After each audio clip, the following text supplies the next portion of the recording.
প্রথম প্রশ্ন করলেন, আসলে অনেক কিছু এখানে বলা যাবে না। এই যে ফ্যাসিস্ট কায়দায় মানে যেটা হয়েছে এগুলো সব আসলে মিডিয়াতে বলা যাবে আমরা না বললে যতটুকু বলেছি শব্দগুলোতেই বাকিটা বুঝতে হবে। এটা প্রত্যেকটা ঘটনা যদি আমরা বলতে যাই তাহলে এটা অত্যন্ত প্রয়োজনীয় একটা ব্যাপার।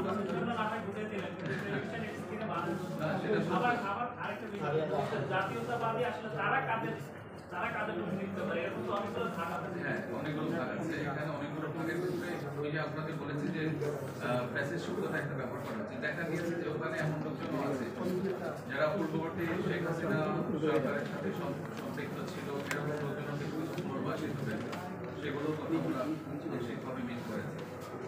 আর তাছাড়া সবচেয়ে বড় কথা যেটা আমরা যেটা করে জোর দিতে চাচ্ছি সেটা হচ্ছে কোনো গণতান্ত্রিক প্রক্রিয়া। আমরা গণতান্ত্রিক প্রক্রিয়া বলতে বুঝিয়েছি যে সবার সম্মত ক্রমে আমরা বারবার আলোচনায় বসেছি, বসার যে সেটা মেনে নিতে হবে। এই জন্যই বলছি এই কথাগুলো আসলে সংবাদ সম্মেলনে এগুলো বলা যায় কিনা আমি জানি না, তবে এই ব্যাপারগুলো এরকম ছিল। আর সারা বাংলাদেশে অর্থোপেডিক সার্জন আছে, শুধু বঙ্গ হসপিটাল বা নিটোরেই অর্থোপেডিক সার্জন নেই। কিন্তু ব্যাপারটা এরকম দাঁড়িয়েছে যে নিটোরকে কেন্দ্র করেই একটা ব্যাপার হয়ে গেছে। কিন্তু এখানে আপনি আজকে দেখবেন চট্টগ্রাম থেকে ডাক্তার এসছেন, সিলেট থেকে এসছেন, টাঙ্গাইল থেকে এসছেন, ফরিদপুর থেকে এসছেন, বরিশাল থেকে এসছেন, বিভিন্ন ডিস্ট্রিক্টের ডাক্তার এখানে উপস্থিত আছে। আমাদের বিষয়টা ছিল এরকম, আমরা এই সম্পৃক্ততাকেই চাচ্ছি। আমরা চাচ্ছিলাম সবারই এখানে বক্তব্য থাকবে, সব জায়গা থেকে রিপ্রেজেন্টেটিভ থাকবে। সেই জন্য অতীতে তাই হয়েছে। অতীতে অনেক সময় আমরা দেখেছি বাংলাদেশ অর্থোপেডিক সোসাইটির অনেক সুদিন ছিল, অনেক সুন্দর আগেও ছিল। এগুলোতে আমরা দেখেছি যারা বাংলাদেশ থেকে অর্থোপেডিক সার্জনদেরকে সমন্বয় করে এই কমিটিটা গঠন করা হতো।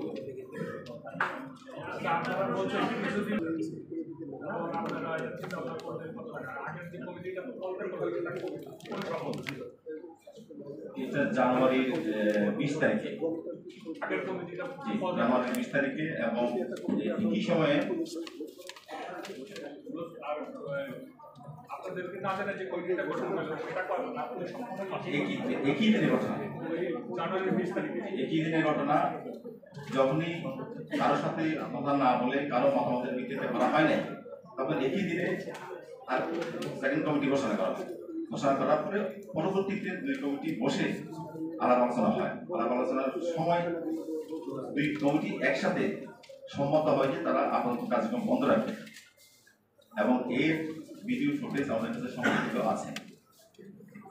এরকম ওয়াদা করার পরে তার কিছুদিন যাওয়ার পরে কার্যক্রম বন্ধ রাখার কথা বলে নিজেরা বসে অন্ধকারে কাউকে কিছু না জানিয়ে, আমাদেরকে কিছু না জানিয়ে তারা একটা বর্ধিত কমিটি ঘোষণা করে।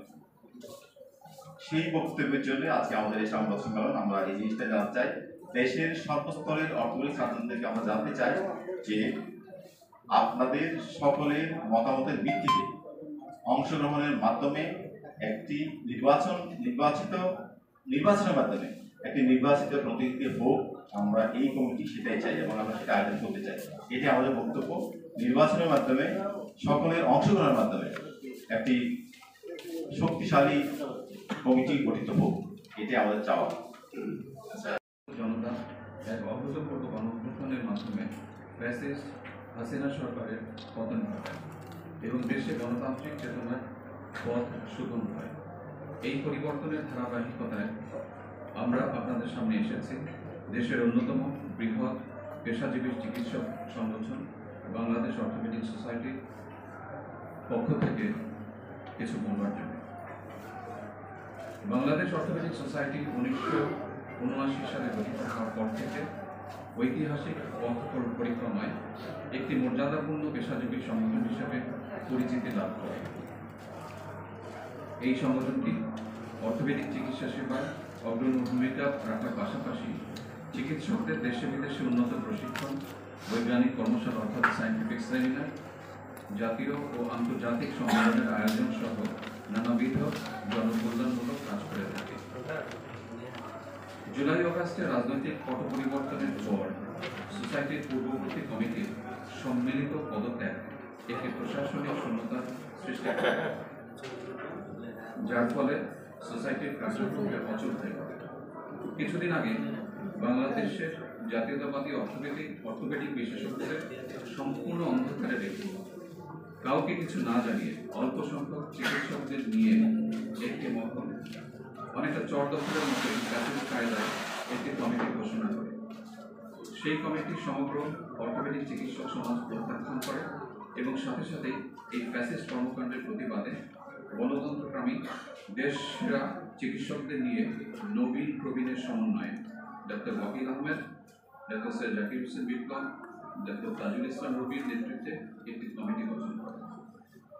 নবগঠিত কমিটির পরিচিতি সভার দিন প্রত্যাখ্যাত কমিটির নিন্দনীয় এবং অগ্রহণযোগ্য কর্মকাণ্ডের কারণে উদ্ভূত পরিস্থিতিতে সিনিয়র নেতৃবৃন্দের পরামর্শে ডিরেক্টর নিটরের অফিস কক্ষে এবং উভয় কমিটির উপস্থিতিতে বাংলাদেশ অর্থোপেডিক সোসাইটির সব কার্যক্রম স্থগিত করা হয়, যার ভিডিও ফুটেজ সংরক্ষিত আছে।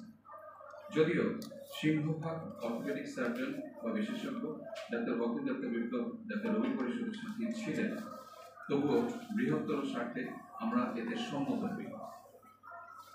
কিন্তু দেখা যাচ্ছে যে এর পরবর্তী সময়ে বারবার চেষ্টা করা সত্ত্বেও কোনো সমঝোতা না করে একটি ক্ষুদ্র গোষ্ঠী আবার আলাপ আলোচনার তোয়াক্কা না করে বাধা বরখেলাপ করে একটি পরিবর্তিত ও অগ্রহণযোগ্য কমিটি ঘোষণা করে, যেখানে ফ্যাসিবাদী চক্রের সম্পৃক্ততা এক স্পষ্ট।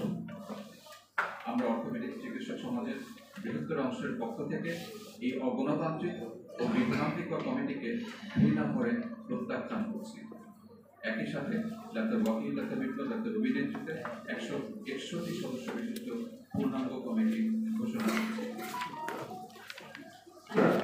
আমাদের কিছু লক্ষ্য এবং উদ্দেশ্য আছে, তার মধ্যে কিছু জরুরি বা হাইলাইটেড পরিকল্পনা সম্পর্কে আমরা একটা আলোচনা করেছি।